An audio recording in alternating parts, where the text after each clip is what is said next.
Hello, everybody. I'm Drew McDaniel. This is Ganesh Srinivasan. We're both senior program managers in the Windows Azure team.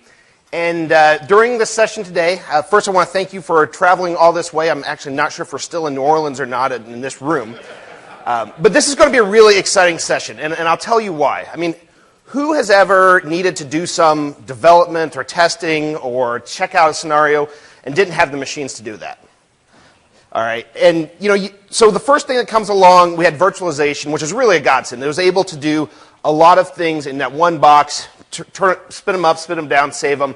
But as you got larger and you needed to do some scale-out environments, if you ever have any complex thing with multiple machines, it gets to be a real pain. And so as we look into this session, we're going to talk about how you can use Windows Azure, how you can use some of the existing tools. But by and large, really this gets into this infinite amount of compute and storage that you have. And when you're using it for a quick dev test environment, you need to scale things out. It's a really, really great solution. And we'll walk through how that really comes together in what we're doing today.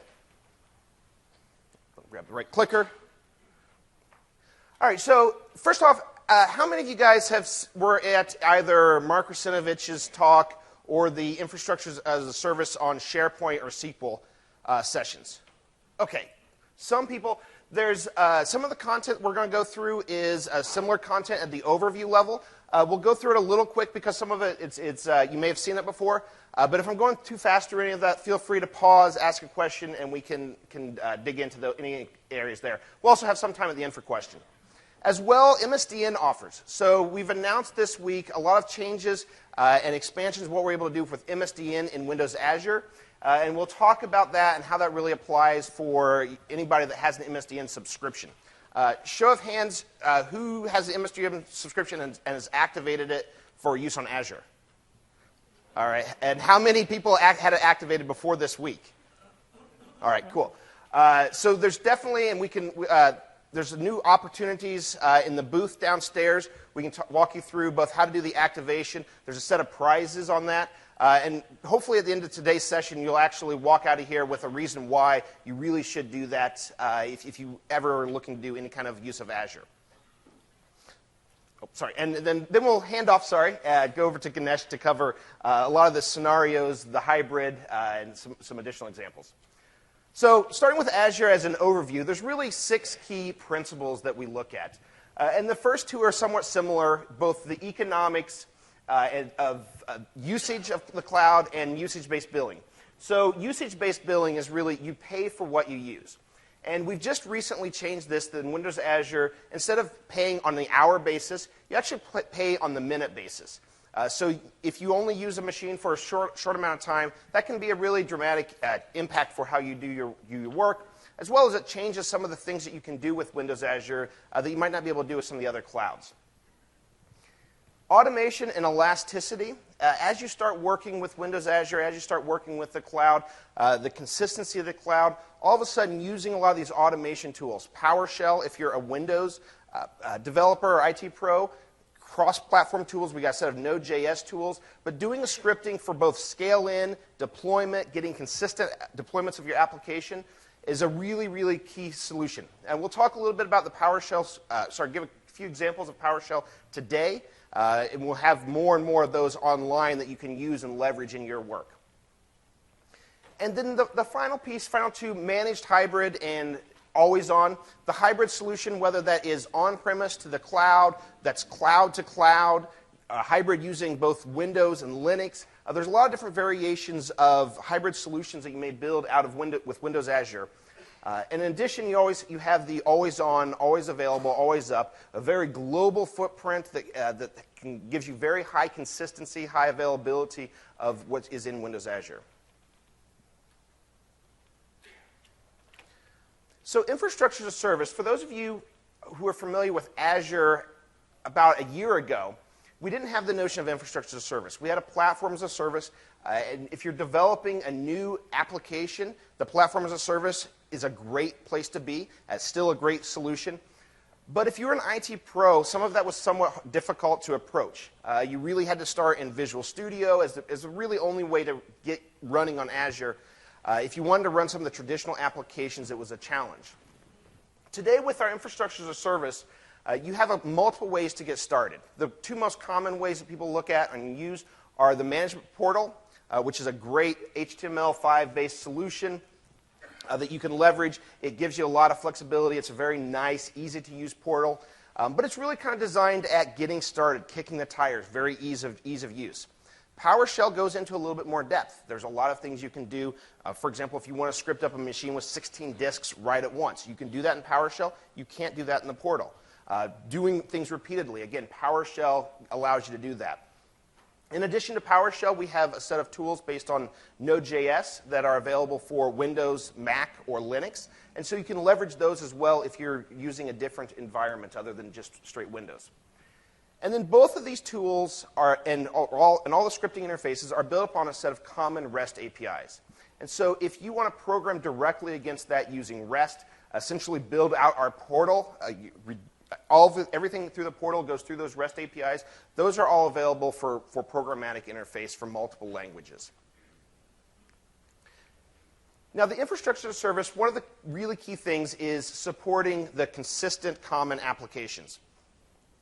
So on the Microsoft side of things, when we really started looking at this, SharePoint, SQL, Active Directory coming along with those two, those are some of the key applications that we were shooting for and we knew we had to hit and be successful in the cloud.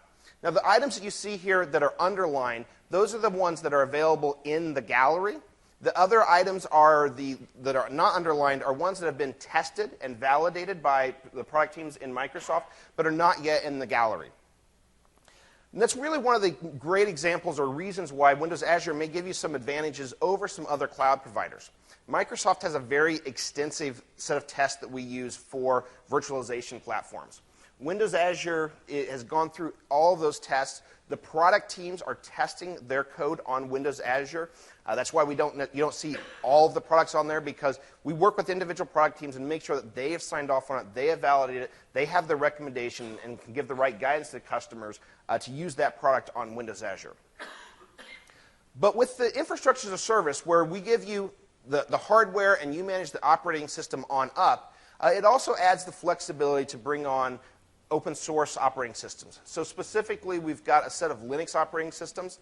The four listed here are the ones that are in the gallery. So Ubuntu, that is provided by Canonical, OpenSUSE, and SLES, that is provided by SUSE, and CentOS, which is provided by OpenLogic. And our thinking here and our focus here is we wanted to partner with some of the folks that are the best in the business around open source. Microsoft, we invest a lot in open source, but we're not the best. We have some expertise in Windows, we have some expertise in open source, but we want to partner with some folks to really bring that open source solution in. And so you have that flexibility in the infrastructure as a service to run those versions of Linux. You can also bring your own version of Linux. If you bring your own version of Linux, we have a Windows Azure agent that you install into that. And that just does some minor things to make sure that that Linux instance runs well on Windows Azure. That agent's open sourced, but if you start from one of those in the gallery, you don't even need to worry about that. It's been validated, it's been tested by these partners, and they continue to update that. So when there's new patches, those are updated on a very frequent basis.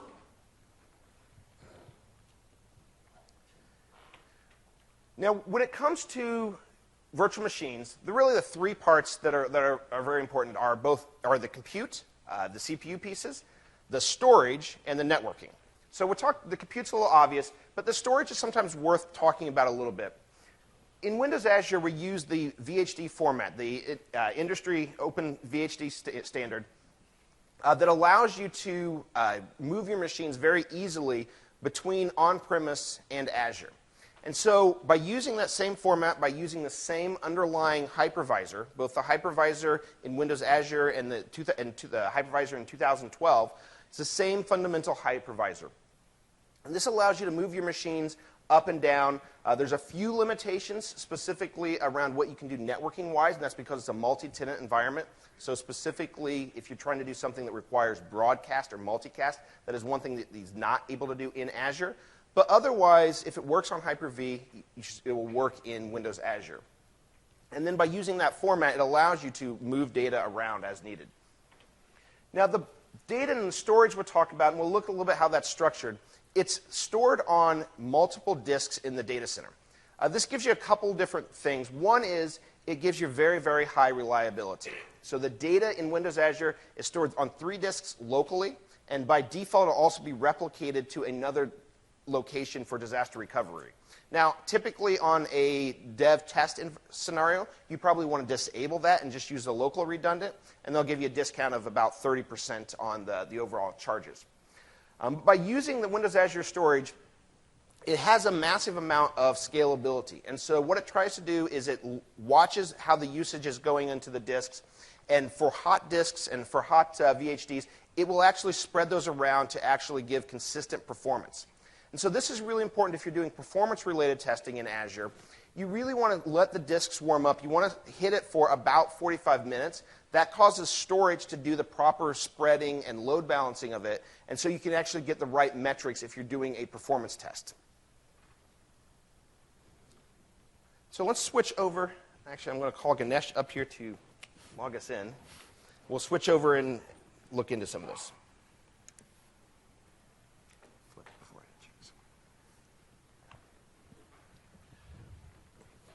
All right, so this is the Windows Azure portal as you come into this. A couple things to point out. First off, just recently updated is the notion of stop deallocated. We'll talk about it a little bit. If you're using Windows Azure before, or if you've seen some of the documentation, we used to tell you had to completely delete your virtual machines to stop paying for them. Now, when you stop it, it will be stopped and removed from the underlying compute. And so we'll no longer charge you for the CPU. You'll only be charged for the storage that you have on those disks. It allows you to very rapidly spin them back up without massive charges on that. Now we'll do a quick walkthrough. The easiest way to deploy a virtual machine, coming into the portal, there's a quick create that allows you to get something up and running very, very rapidly from a set of images. But the most common way to go through this, and if you're going through this the first time, is you want to use this gallery. Now, oops. I'll have you walk back in. Your phone, no. I hit this sleep.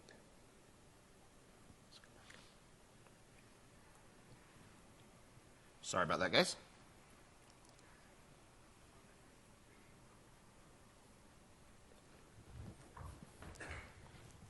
So in the gallery, we have a lot of different images.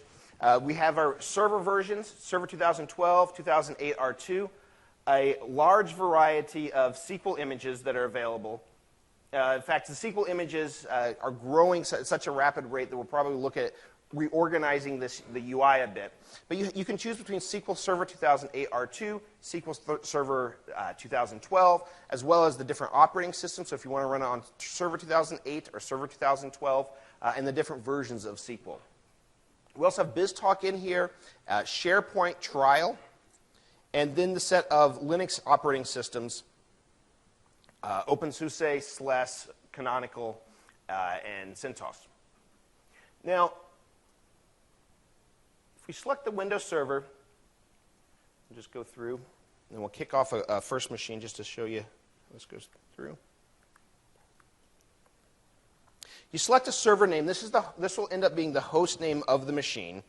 You put in a user, and you want to use this will rename the administrator account to this user account to provide a higher level of security.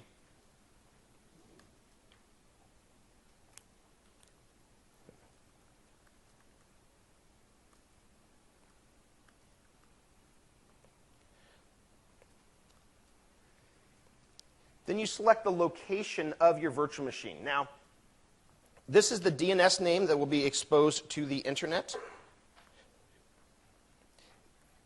Ganesh will show us a little bit about some of the endpoints and when you're doing a dev test environment, how you can change that around so your machine's not exposed to the internet at all through some technology that we have available in the networking stack. In addition, I wanted to call attention to the subscription here. So if you have, should I hit the right key this time? So if you have multiple subscriptions to Windows Azure, it'll come up here and show you whether it's an MSDN benefit-based account or another subscription, whether that's a pay-as-you-go or an enterprise agreement-based subscription. This is important because we have these new capabilities in the MSDN subscriptions that's going to change the pricing that you pay, what you can deploy, and the things you can test. It'll actually give you a lot of flexibility. But you want to make sure that when you're doing that you deploy into that MSDN account versus accidentally deploying into a production account where you may be charged more for the operating system or the application. And we'll show you some more about that in just a bit. So we're going to kick this off into our production account, just for this example. Another thing worth noting, and we've talked about in some of these other sessions, is PowerShell. So by default, remote PowerShell is enabled. It's enabled through HTTPS, so it's secure in the way it's done. And you can then connect to the machine and configure it to install applications, roles, services. And in fact, we have a set of scripts that will go through and deploy an entire SharePoint high availability farm across 10 different machines using SQL Server, HA, multiple Active Directory AD servers, and multiple SharePoint servers, all through that one script-based solution. You can take that, kick it off, and that's also a great place to start to customize it and configure it as you want and give you some ideas on what you can do through the automation of PowerShell.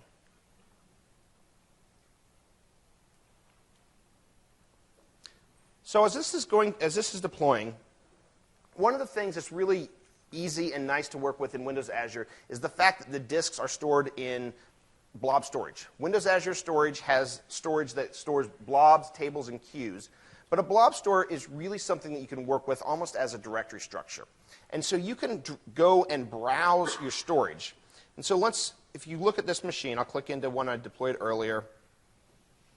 A set of images here will show where the VHDs are located.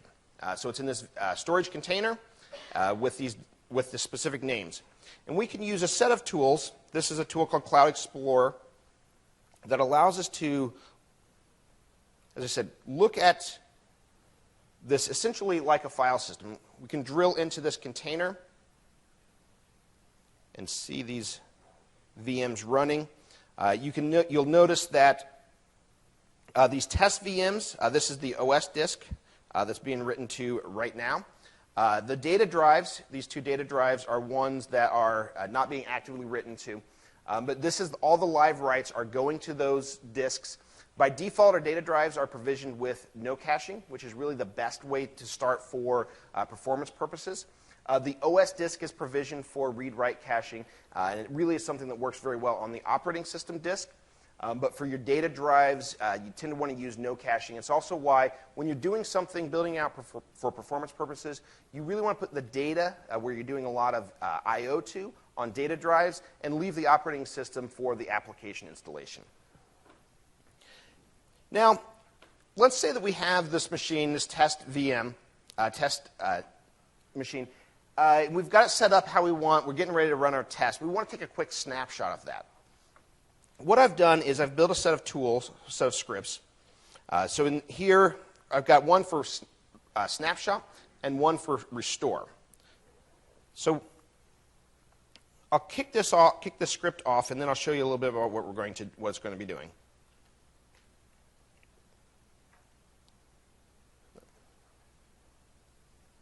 Where's the snapshot?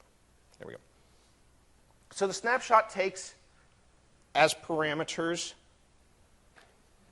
the service we want to snapshot, the virtual machine, the storage account, and then the container that we want to put the snapshot disks into. So we'll kick this off. And what that's going to go do, it's calling the PowerShell commands to interrogate the virtual machine, find out where its disks are located, and then it's connecting into Windows Azure Storage and making a copy of those disks. Now, by the nature of Windows Azure Storage, a copy operation is exceptionally fast. So let me do a refresh here. And you see this new container show up, and this has a copy of all of those disks. Windows Azure Storage only is, by the nature of the storage system, it's more like a log-based file system, if you're familiar with that. So making snapshots and copies of data is very, very fast. And then it just stores the modifications to those snapshots. And so by putting these into this other directory, we can then revert back to this current state fairly simply. So let's say if we had done some modifications, changes, ran the test. If we want to revert back, there's a simple script. Go down here. That's a restore. Takes the same set of parameters. You point it at the snapshot container, and it goes through and does the restore of the virtual machine back to its current state. We're going to let this run. It takes a little bit of time. These scripts are something that we'll be putting up in our script center so that you can leverage, you can use them. We'll also be putting these scripts up on a GitHub location so you can make modifications, you can enhance them to really get you up and running with these tools, because they really do add a ton of power to what you can do with Windows Azure.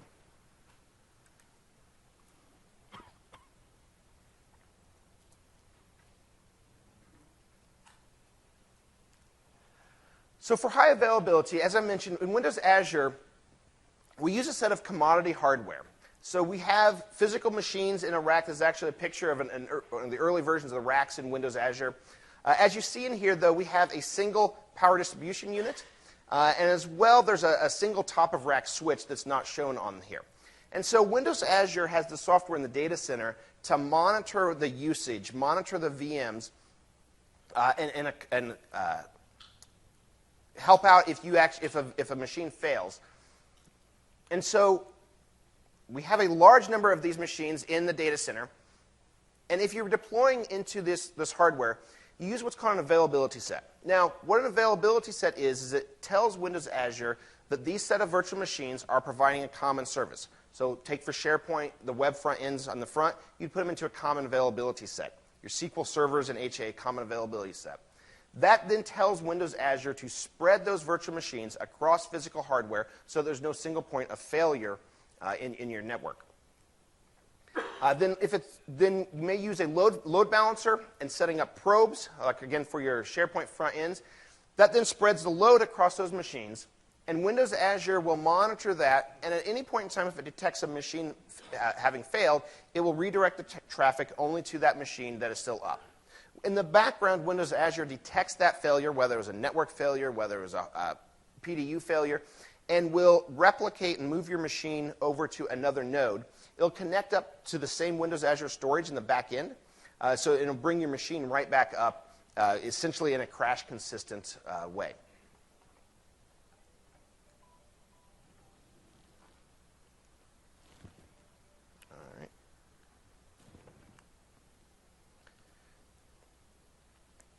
So we've recently changed to charge you only for what you're using on a per-minute basis. A lot of our competitors will round up to the nearest hour for your usage. And you end up paying for that amount, even if you only ran the machine for a few minutes. Now, it's a nice thing to have, and especially if you're doing dev tests, if you're just spinning up things and trying it out, it can be very useful. But it also gives you flexibility. Before, you might need to, if you have a machine, if you want to reset it to a pristine state, you would think, if you think twice before you did that, because you would be spinning up another machine, you might pay for another hour of usage. By doing it on a per-minute basis, it gives you the flexibility to easily revert to an existing state, to spin up multiple machines, and kill them as you need them, spin them up as you need them, and you're only paying for what you're using down to the minute. So it does allow some of the flexibility in how you design and use your applications, as well as save some money on just the dev test scenarios. And so in Azure, we will only charge you for that bit that you're using.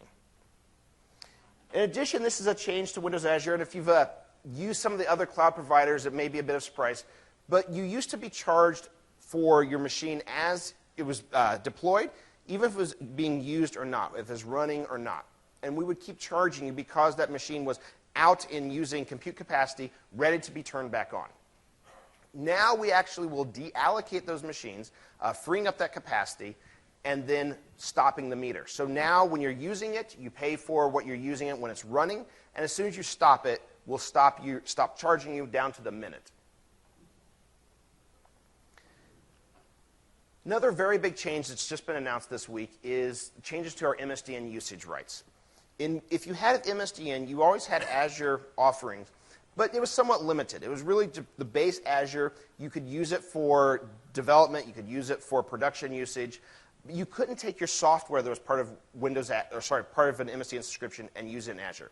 So the first thing that's been changed is we've enabled the software usage rights for the server software in MSDN to be used on Azure. And so SQL Server, BizTalk, SharePoint, those servers, if it's available in your MSDN subscription, in the type of subscription you have, you can take that and use it directly in Windows Azure. In addition to that, some of the software we have in the gallery will also be charged at a lower price. And we have an example of that. We've also simplified the monetary credits. You used to have this big list of buckets of resources that you could use, and you had a certain number of hours of compute and a certain gigabytes of storage that you could use. It got very difficult to really get a good sense of what you're using. You had to pull out a calculator to really figure out what you were being charged. Now you have one set credit, $50, $100, $150 a month, depending on your MSDN subscription, that reoccurs every month. So you say you have premium, you use that up as you go to $100. If you have what's called the cap, which is the default behavior, when you hit that level, the subscription shuts down, your machine's shut down, and then you can come back and use those the next month. If you want to keep going more than that, then you can put in your credit card and be billed only for that amount over that $100 or $150, whatever that is. In addition, let me come over. We've changed the prices on the software itself. So Windows Server in a standard IaaS, if you're using it for production usage on a pay-as-you-go basis, is 9 cents an hour per core. Linux is 6 cents an hour. So now you'll see the MSDN price for Windows Server is the Linux price. Similar to what you would see if you had the MSDN subscription, you wouldn't be paying for the Windows Server on-premise when you're using it for dev test. Now you no longer pay for that in Azure. Same thing goes across the software. So you look down here, SQL Enterprise. For production usage, you're paying $2.19 per hour, now 6 cents. And so that's a massive, massive savings in what you'd be spending otherwise. But by and large, it's also a great ease of use. You don't need to bring your own software. You don't need to install it. You can just use the images that are there in the Windows Azure gallery to spin up your machines. They're patched. They're kept consistent, so they're always ready for your use. One key point, though, is a change from this offering from what we have today in the MSDN benefit. The MSDN benefit today is there's no restriction on using it for dev test only. So you can use it for dev test. You can use it for production. The new offer with these lower prices, the ability to use your software, is only for dev test purposes only. And so you have the choice to stay in your existing offer that can be used for production, or to move to the new offer. You have the choice to stay in the existing offer for up to 1 year. And let me just show you real quick what this looks like if you want to change.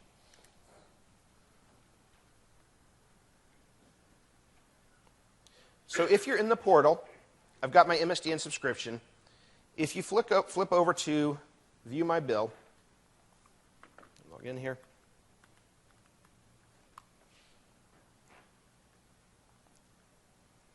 You now have the opportunity, and it will show up on your MSDN subscription, to either automatically get moved over by August 1st, or if you want to move to the new subscription, the new offer type that gives you that 6 cents an hour usage per core, and the 50, 100, 150, you can come in here, click this button here, and you'll be taken to that new subscription within a week. You'll get a notification when you've been moved over to that new subscription type. On the other hand, if you say, hey, I was using the old thing, I actually got production workloads, it's not dev test only, I really need to stay on that existing subscription to stay in compliance, you can come in here and select this option, and we will give you until the end, until August 1st, 2014. So you'll have a year to continue to run and use the old style with the old permissions and licensing, and you can then move over that year to a different subscription for your production workloads. And then at August of next year, all the MSDN subscription would be transformed into the dev test only subscriptions.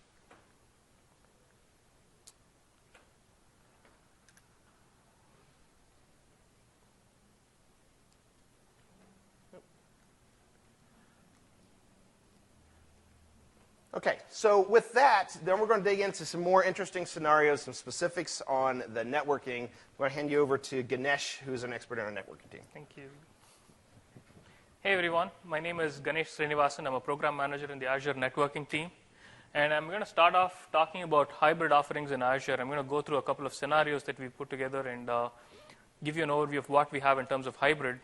Following which, I'll talk about a few scenarios that you could do in terms of real dev test cases. So it's like building an application using Visual Studio, trying them out on your developer machine, and actually doing a test against a SQL server that's hosted in Azure. We'll also do a test scenario where we'll do a load test on a SharePoint farm that's running in a virtual network in Azure.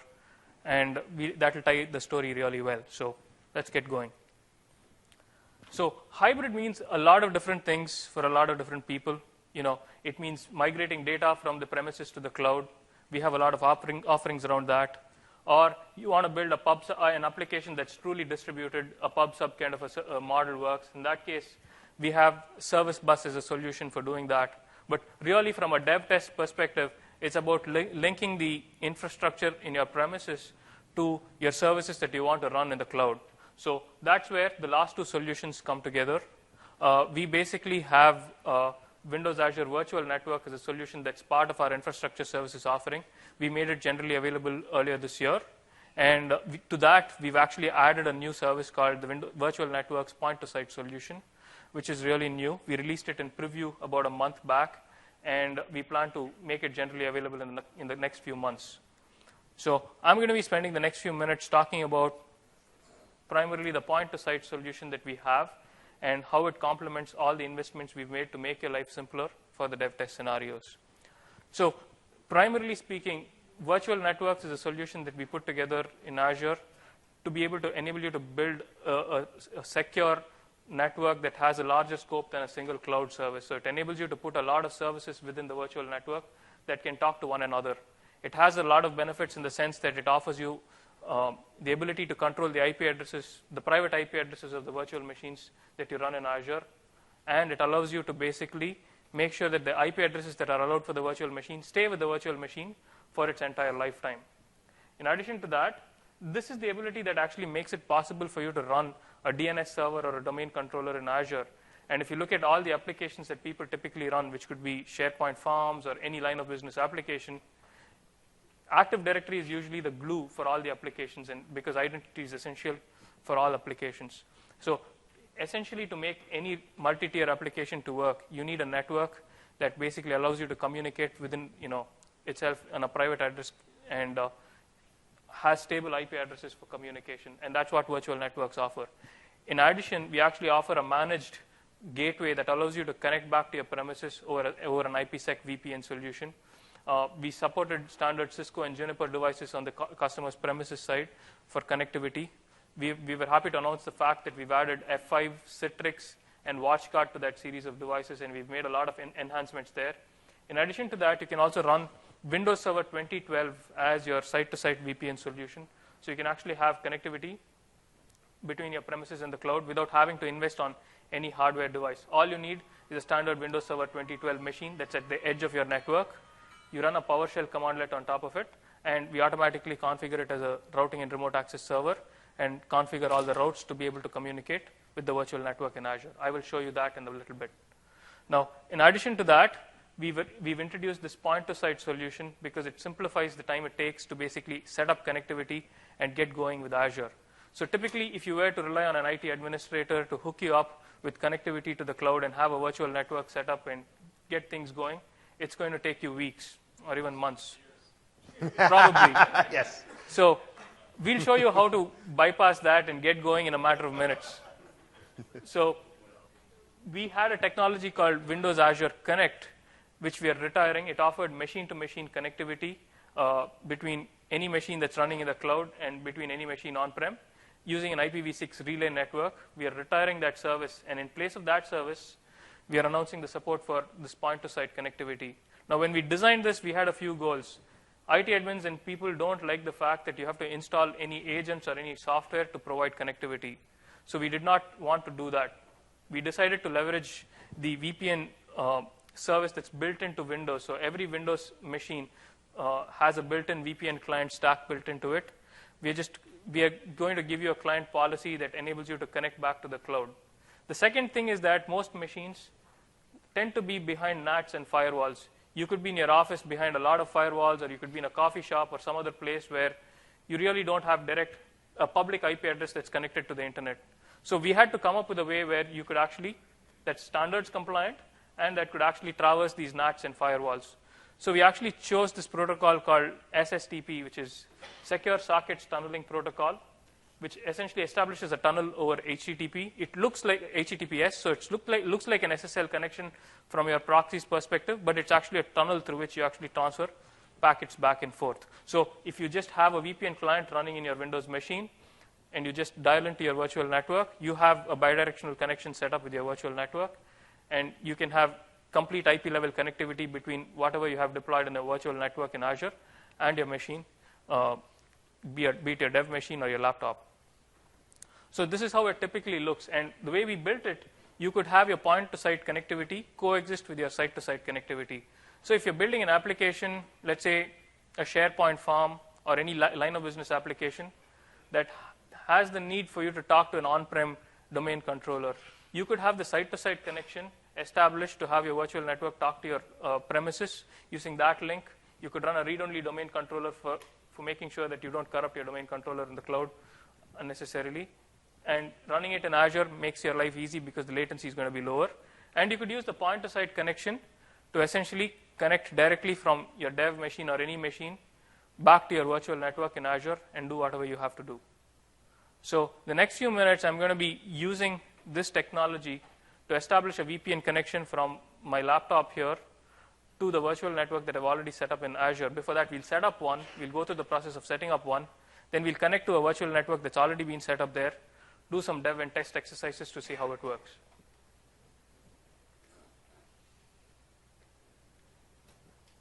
So I'm going to switch over to my laptop to show you a series of demos.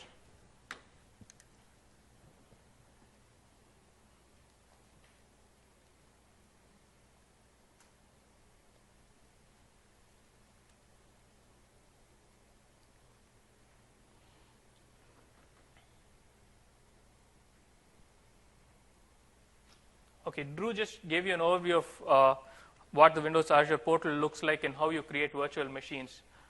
I'm going to take it one step further and show you how to create a virtual network. I know when you talk about networks, it's sometimes complex for a developer to imagine.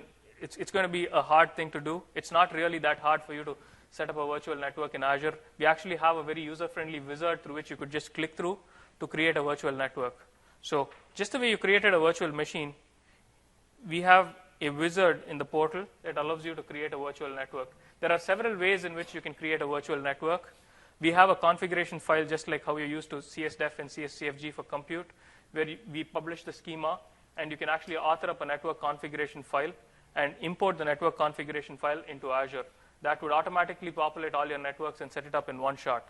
If you're not really into filling out XML schemas and setting things up that way, you can actually use the wizard, and the wizard will actually create the virtual network for you. So we can do a custom create, and it's going to ask you for a name for the network. And it will ask you to put it in an affinity group. Now, the reason we ask you to put it in an affinity group is that it actually pins it to a location, and it makes sure whatever services you deploy into that affinity group actually lands into that virtual network and are close to one another, and the latency between them is actually contained. So I'm going to create an affinity group, and this affinity group can be in any location. So I'm going to pick East US. And if you have multiple subscriptions, you can pick the subscription into which that network actually goes into.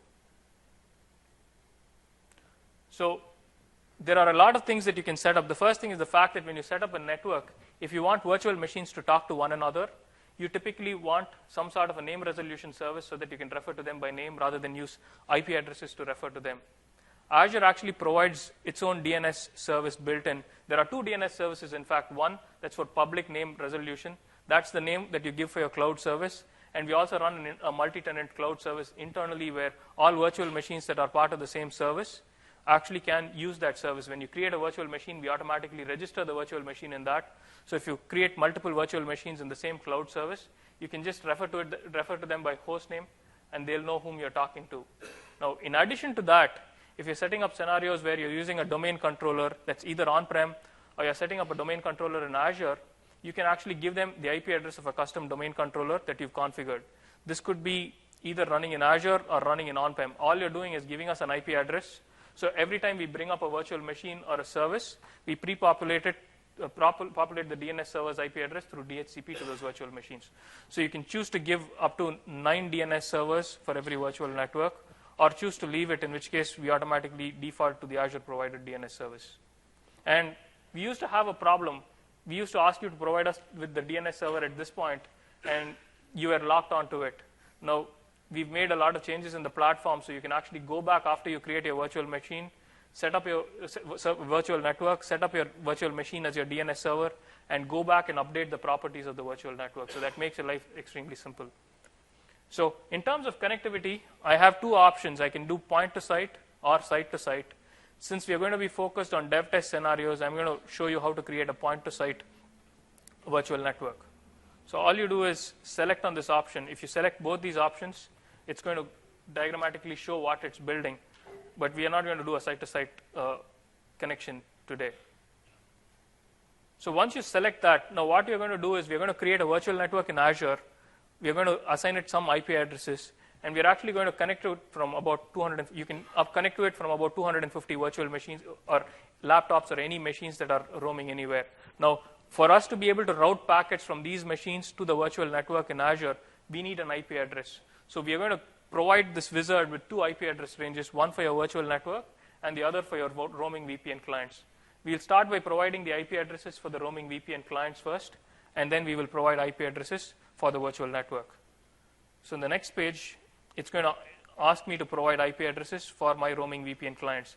And this could be any private IP address that you want to use.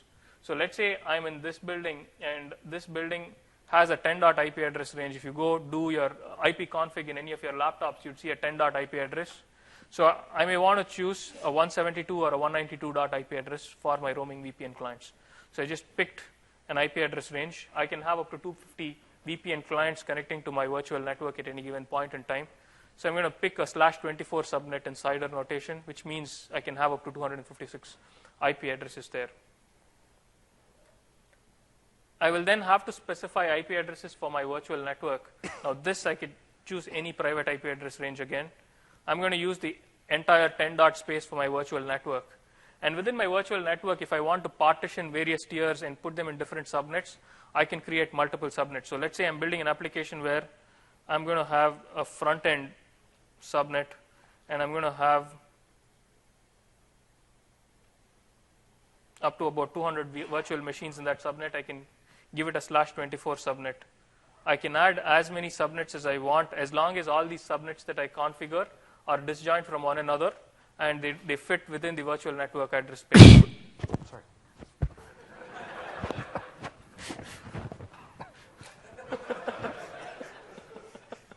You forgot something, Ganesh. That should have woken anyone up who's about to go to sleep, so thanks.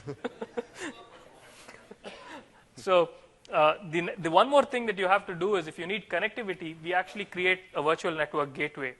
The gateway is actually dedicated for you, so we actually create 2 RAS servers in your virtual network and run them in active passive mode for high availability. But we have to run it within your virtual network so that we can route packets to it. So we ask you to create a gateway subnet within your virtual network so that we can place those gateway virtual machines within your virtual network. So that's what I did. I created a small /29 subnet with 8 IP addresses in it so that I can place my gateways within that subnet. And that's all I have to do. My virtual network is actually in the process of being created, and within about a minute, we'll give you confirmation about the fact that that virtual network is actually created. So once the virtual network is created, you actually have to go into your virtual network and start your virtual network gateway. This is an operation that triggers us to deploy the remote access servers into your gateway subnet. So we're going to take about 5 to 6 minutes to deploy a gateway into your virtual network. And we are actually billing for the virtual network gateway. We charge you 5 cents per compute hour for your virtual network gateway. So once you have the gateway started, from the time you start your gateway till you stop your gateway, we will charge you for the compute hours on your gateway. But we don't charge you for creating the virtual network. So the virtual network has been successfully created, and I can create my gateway by just selecting Create Gateway. So in the interest of time, I'm going to switch to another virtual network that I've created, and we'll continue the demo from there. So I've moved to a new virtual network that's going to populate here. That virtual network has both site-to-site connectivity as well as point-to-site connectivity. I have this virtual network connected to my premises, my office. I have a routing and remote access server running there to which I've connected. So I have an IPsec tunnel connecting to it. I basically had a physical machine configured in my office, put it on a DTAP port which is directly connected to the internet, and went ahead, downloaded a VPN configuration script. So if you have any of these standard devices, you can actually pick the OS family, and when you select it, we give you the VPN script. This is actually a PowerShell script. You could save it as a PS1 file, enter the VIP and certain parameters that we ask you to fill in here, and run it on PowerShell in admin, with admin credentials in your machine that you want to configure as your routing and remote access server. It will reboot once, and once it's rebooted, it's actually your gateway, and the tunnels are actually automatically set up from that point on. So it's as easy as running this PowerShell script to get your site-to-site connectivity going. Now, in terms of point-to-site connectivity, there's one challenge, which is we've documented it, which is the fact that you need to create a pair of certificates for us to be able to authenticate you so that we know it's actually you who's connecting to us. So you have to generate a client root certificate and share the public key part of the certificate with us so that we can do a mutual authentication with you. So you give us that, and for every VPN client that you want, you can choose to create a child certificate from the root certificate. So you can create multiple child certificates and hand it to every person who wants to have connectivity. So you upload the root certificate into our portal, and once you've uploaded the root certificate into the portal, you're now ready to actually download a VPN client. We actually generate a VPN client on the fly for you. So all I have to do is download the VPN client for the hardware configuration I have. We support standard VPN clients for Windows Server 2008, Windows 7, Windows 8, and Windows Server 2012. You can just download the VPN client and run it in your machine after we installed the certificate. So I've installed the VPN client, and that's it. It's as simple as that. This is not code that we've installed in your machine. It's just a configuration package that tells us that we have to use the certificate and we have to connect to the gateway that's running in the cloud. So it doesn't actually deploy any code into you, so you don't have to go look for updates or patches to get that going. You're going to get the standard Windows patches, and that's all. That will take care of this. So once you've done that, it's going to appear in the list of VPN connections that you've configured. If you look at it to your left, you can see the fact that the virtual network is called TechEd BRK Lite, and you can actually see a VPN connection with the same name. So I'm going to connect to it. It's going to pop up a standard VPN client dialog, and I hit connect. And I'm right now connected to, this machine is right now connected to the virtual network in Azure, and I don't have to do anything. So just to show you that it is connected, you can see that it's got an IP address. It's a private IP address for this forwarding VPN tunnel interface that's been created in that machine. So any packet that I send to any machine that's in the virtual network, so if you look at this pane here, I've got a bunch of virtual machines that are actually deployed into the virtual network. So I actually have a SharePoint farm, a single instance SharePoint farm with 3 virtual machines running that I'm going to use for one of my demos today. And I also have a PaaS service that's running there. And you can see the private IP address of all the virtual machines there. So I could ping, or I could connect to the virtual machines. And the response is instantaneous. So I have full IP level connectivity to that virtual machine that's running there. So setting up a network in Azure is as simple as clicking through a bunch of buttons here and downloading a VPN client. Now, when you do this, you can connect to the virtual machine through the private network, so you don't have to really expose the virtual machines to the public internet. So let's go to this virtual machines that we have, and let's delete the public endpoint so you know for a fact that that virtual machine is actually not exposed to the internet. So in this particular case, I have a SQL server that I'm going to be using for one of my demonstrations, and it's purely a backend database.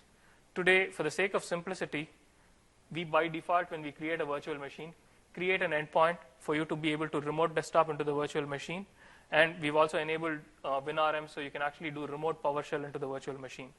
I don't need them anymore because I have backend connectivity to the virtual machine. So I can just go ahead and delete the endpoints from the public internet. So this virtual machine is not exposed to the internet. There is no way to connect to this virtual machine from the public internet, so it's extremely secure. So now let's use this database. I'm going to delete the endpoints, but while the delete operation happens, let's look at building an application and seeing what we can do. Now, this is the same database that I pre-configured in my Visual Studio pane. So I gave it the private IP address, and I can actually enumerate it because I have backend connectivity through my VPN client. I can look at all the tables that I have, and I have a bunch of tables that I created just for the sake of the demo. So we have basically a list of items that we could go through, and we could actually view the content of the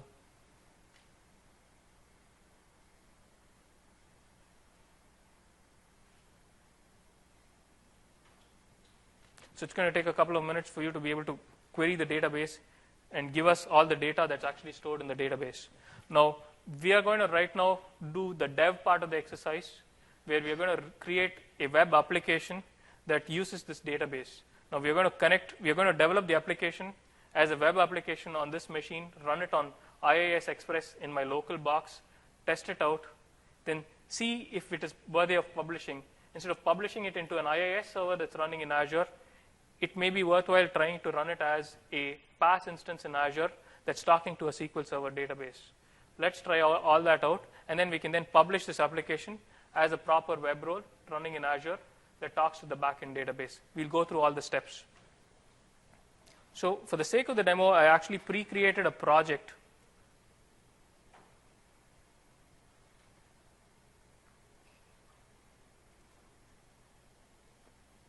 that has web content in it.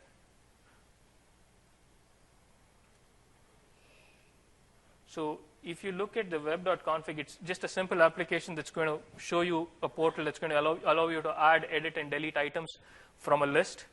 But if you look at the connection string here, I'm using a data source of a SQL server, and I'm using the private IP address of the SQL server when the public IP address of the SQL server is a 137 IP address.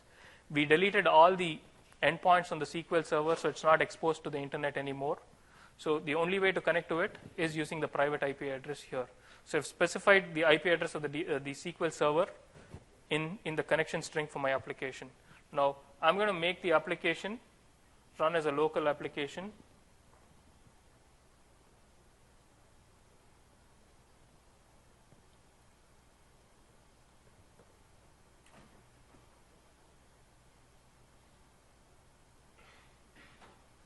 Okay, I've set this up as a startup project, and I'm going to debug it first.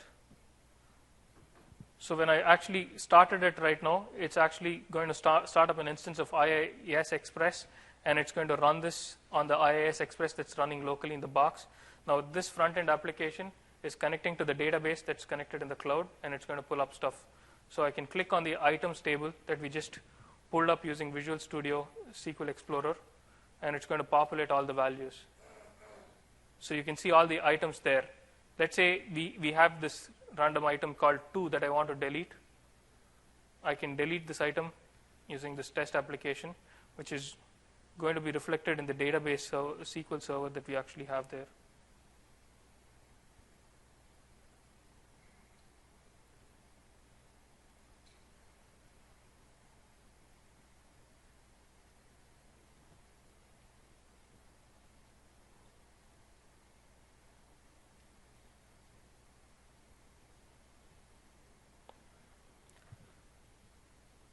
So the item is gone right now from the table because it's actually talking to the SQL Server database, and the update happened.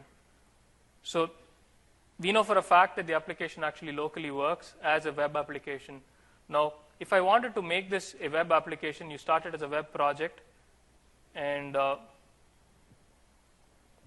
in addition to actually having this code ready, you will have to specify a configuration for your virtual machines to be run as a PaaS service. So if you click on the service,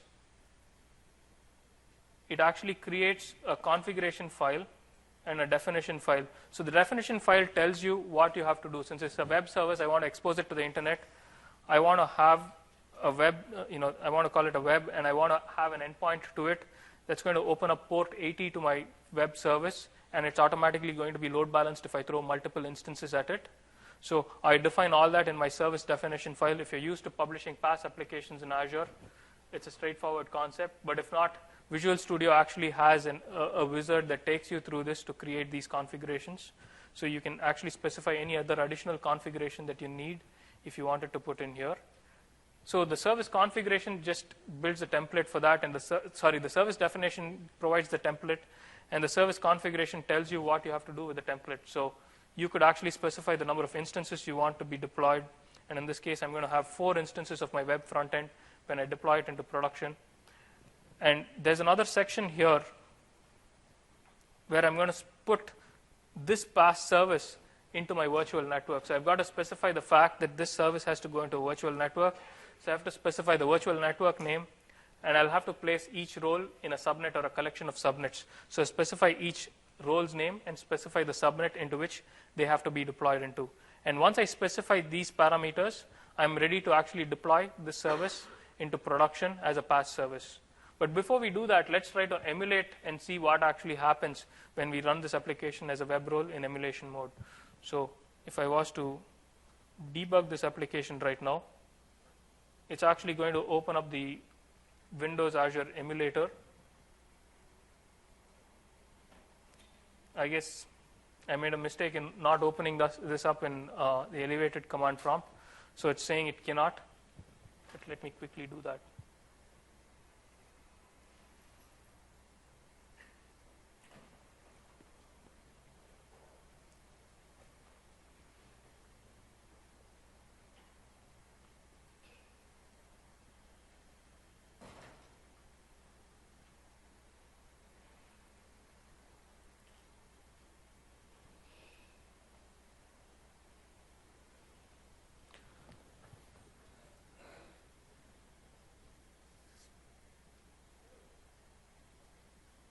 So we have it set up, and it's actually going to start up the Windows Azure emulator, and it's going to run a single instance because for the emulation I set it as a single instance, and you're actually going to see the same page through which you can edit. Even when you're using an emulator to emulate it as a web role, you have full connectivity to that backend database that you're running in Azure, and you could actually change any database or any properties of it, and it's pretty seamless.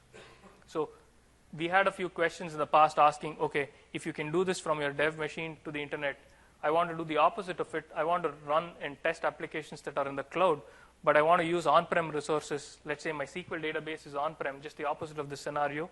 You can do that, but in such a case, we'd recommend you to use the site-to-site capability rather than the point-to-site capability, because with the point-to-site capability, you're connecting from a VPN client, and every time you connect and disconnect, the IP address assigned for your virtual machine interface that's using the forwarding interface in your laptop typically changes. So you don't want to be in this kind of an environment where your IP address changes if you're trying to build an application.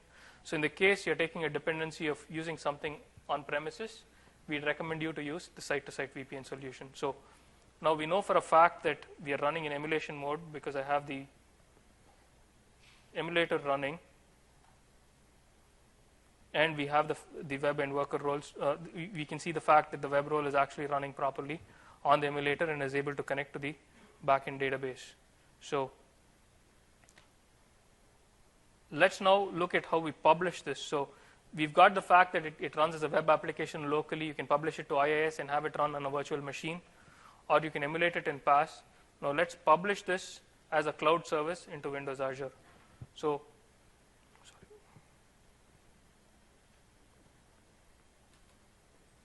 and it's pretty straightforward. So you could go to your subscription, once you've provided the credentials, you can pick the subscription into which you want it deployed.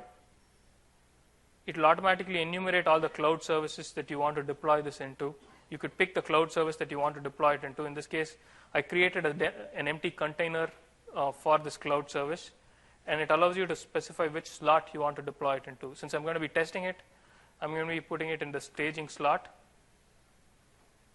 and it publishes this service.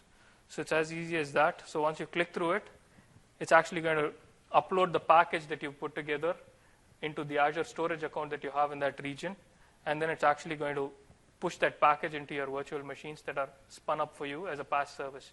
So when it's fully running, you'll actually have 4 web role instances that actually share the front-end load, that are load balanced on port 80, that all talk to a back-end database that's hosted in the same virtual network. Now, before we started this demo, just to save time, I actually deployed the same package into the production slot of that same cloud service that we looked at. And we have 2 slots in the case of PaaS. One is production and one is staging. You could actually use that for rolling updates. So you could actually deploy version N+1 into your staging slot, have it fully tested, and do what is called a whip swap. So when you do a whip swap, we actually map the public IP address of your service to the production slot, or the slot that you want as production, and move whatever was in your production slot into your staging slot. So that way, you can continuously have version N running in your production environment and have N+1 in your staging slot, test it out, and then swap them appropriately. So for the sake of the demo, I already had the same application running in the production slot. So let's take a look at it.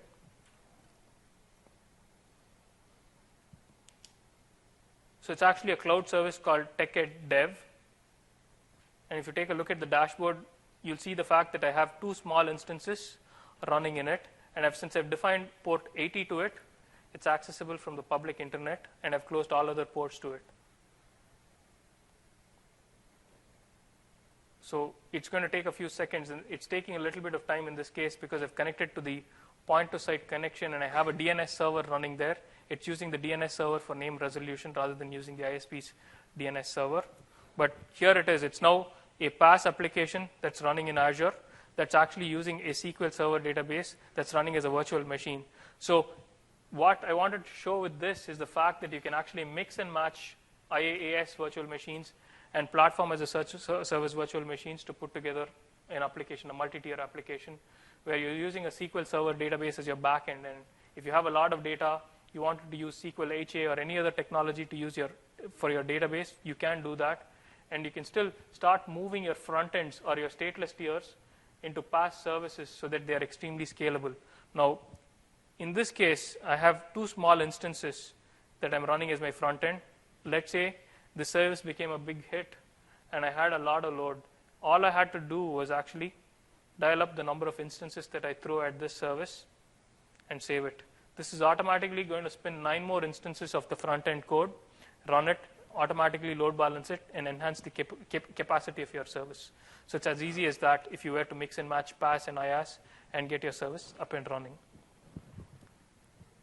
So let's move over now to actually look at what we can do in terms of test. So for that, what I'd done before we started was actually deploy a SharePoint farm in Windows Azure. Now, we had a talk earlier this morning where we talked about how you actually set up a SharePoint farm. We have PowerShell scripts that we published in GitHub that you can go and access. There are 2 configurations by default that we support. One is a single instance case where you have single instance front ends, a single instance SQL Server as your database, and a single instance domain controller. We also have a highly available configuration that deploys about 9 to 10 virtual machines that makes every tier highly available.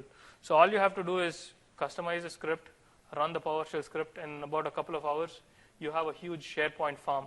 So in this account that you're seeing, I actually have 3 SharePoint farms, 2 highly available SharePoint farm, and 1 single instance SharePoint farm. And for the sake of this demo, we're going to use the single instance SharePoint farm. Now, I set up a SharePoint farm, and I want to know if it actually performs. So I want to do a load test on it. So we are actually going to do a load test on this SharePoint farm. So we're going to close this project.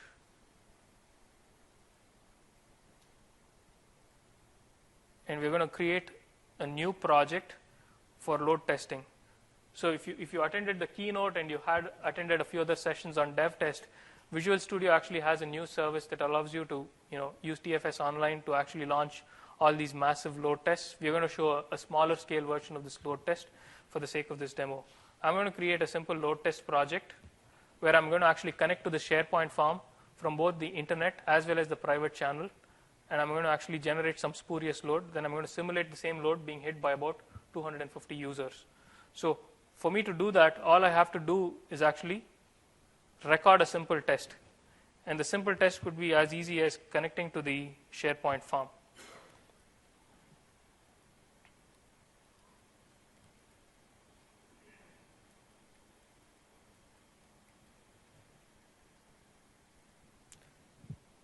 And what this tool does is it actually records every step that I take, and it will actually play it back at high speed with simulating multiple users.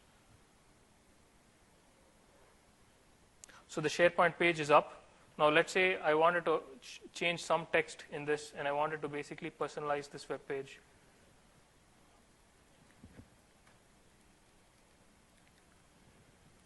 And I go back to this page. I actually wanted to change the site permissions for someone. I could do that.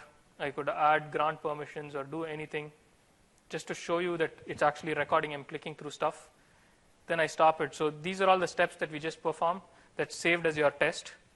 Now I'm going to provide it with credentials so that it can be repeated multiple times.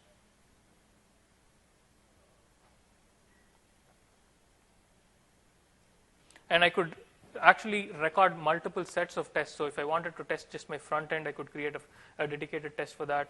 I could have another one just for updating contents and refreshing pages as another test. And I could actually run them in collection. So now that we've composed the test,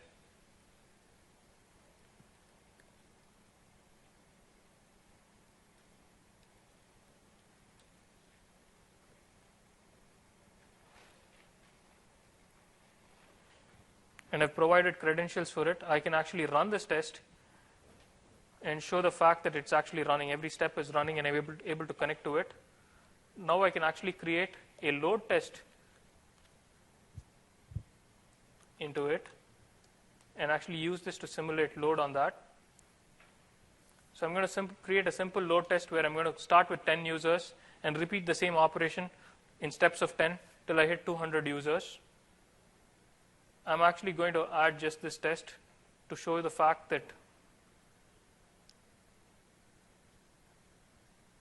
you can do that. You can simulate various environments. You can add lossy networks or simulate just a LAN kind of an environment. In this case, I'm going to simulate a LAN kind of an environment. I can also simulate different kinds of browsers. I could add a mobile browser in case I wanted it. So I'm going to add Safari to it. And I could also add machines from which I can get performance counters. So if I added this, it's going to ask me what all counters I wanted. Let's say I pick these. It's automatically going to grab all the counters from me, from all these machines. Then I can specify the time for which I have to run this test. And that's it. My test has been defined, and I'm ready to run the test.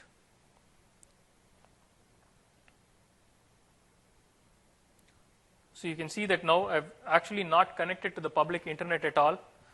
I've defined a load test connecting to the SharePoint, logging into various pages. I could do that both through the public internet as well as through the private channel, and I've launched the load test. So this test will actually log statistics every few seconds so that you have multiple data points that you can see. It will show you page response times and whatever other metrics that you've added, and it will actually plot a nice graph for you as it goes through it. And once you're done, it's going to give you a beautiful report showing all the statistics that you actually wanted to see.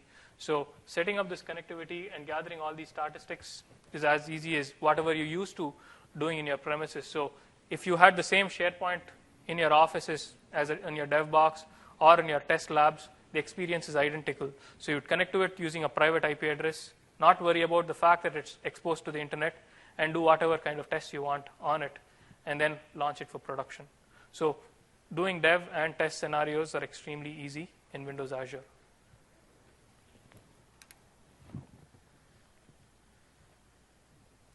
Now let's get back to slides. So I showed you the fact that you can actually have a SharePoint farm deployed in Azure. Till last weekend, I had no idea of how to deploy a SharePoint farm. I had no idea of actually how to use Visual Studio. I'm not a developer. But I was able to set all these things up in actually a single day. So I ran this PowerShell script. I downloaded it, followed the instructions, and it was easy to set up a SharePoint form. And Visual Studio made my life extremely easy. I didn't have to do much to figure out how to do a load test in SharePoint. So I urge you all to actually try it out and do all these things. It's extremely easy. In addition, before I get to summary, we actually have a few more videos that our incubation team put together to highlight these dev test scenarios. So I urge you to view them, download the presentation, and view these videos. They give you a better idea of what all is possible with dev test in this platform. So let's go back to summarizing the platform. Drew talked about the fact that we have per minute billing, and that's going to actually make a big impact when you're doing dev test kind of scenarios where you're not charged for the full hour. So it's going to help you save a lot of money, especially when you have $50 or $100 as a quota for your MSDN subscriptions. The MSDN offer is going to make your life extremely easy. You're going to pay 6 cents an hour for a SQL server for which you typically pay $2 an hour. So it's going to be cost effective for you to do your dev test in our platform rather than run them as virtual machines. Basically, if you stop your instance, we don't bill you for it at all.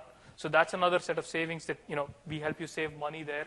So it's cost efficient for you to do dev test in our platform. We've actually offered you many ways to connect to the platform through the back end rather than coming through the public internet. So you have a site-to-site option where you can connect to your networks in Azure from your premises and use all your on-prem resources. And we have another point-to-site solution that you can use to connect from any developer machine to your virtual networks in Azure without having to worry about your IT admin providing you with access and connectivity. So overall, we've tried to make a lot of efforts to make this an ideal platform for you to do your dev test work on. Now, this is just a start for us. You'll see a lot more features and capabilities coming in our platforms that make your life easier. And we also are working hard to integrate all our tools together so that any Microsoft products and tools work better together in our platform. So with that, we have a lot of sessions that are happening this decade, all centered around Azure. And I'd urge you to take a look at some of the sessions here. They'll give you a better idea of what we've done in partnership with a lot of teams. So the talk before this was a talk on SQL high availability with Windows Azure. We had one on SharePoint and Windows Azure. We had a talk on hybrid, and we have a lot of sessions talking about various topics. In addition, we also have a session that talks about the customer experiences and what we've learned in working with a lot of customers and what a lot of customers have done in doing their dev test and other scenarios in Windows Azure. So I urge you all to attend these sessions and learn more about what our platform has to offer.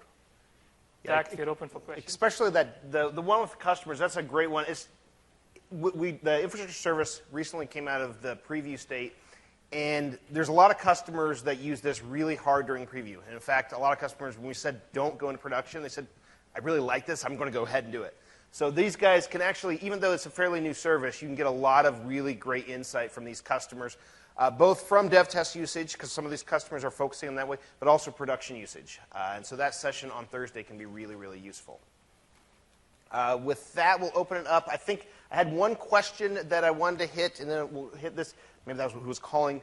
There's a question online before about OS versions, specifically client OS versions, and I forgot to talk about that earlier.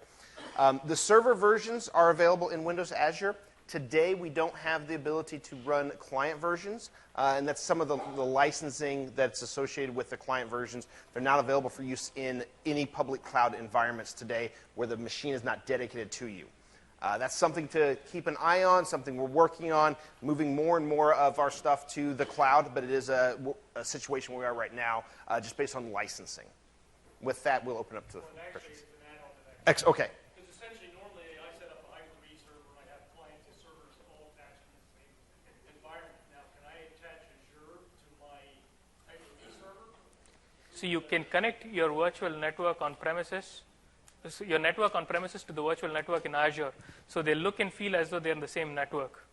You have IP-level connectivity between them, but they're not on the same hypervisor. So I can run my clients Yes. Hyper-V server Yes. and attach to the Yes. Correct. Question here?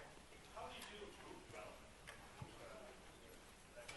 Production team, like a developer, you get 5 people on a team, they all use CAD, some of them look at we enable connectivity for you. So you have the same VPN client on 5 different machines. Everyone can connect to the same resources in the cloud. So often what Yes. happens in the cloud, the way that the MSDN is structured is everybody who is using if you're using MSDN benefit, everybody has to have an MSDN subscription. But they can all then share that account. Now, we don't have the ability right now to pool resources. So if you've got 5 Ultimate that you have, like $500 or $750, that's not there yet, but you can use the same account, share those accounts. The key thing is everybody using that needs to be an MSDN subscriber for that individual. Yeah. Also, we do have the Ask the Experts downstairs, so we'll... Starting in about 10-15 minutes, Done. you can find us there if you have any questions. Okay. Thank you. Thank you, guys.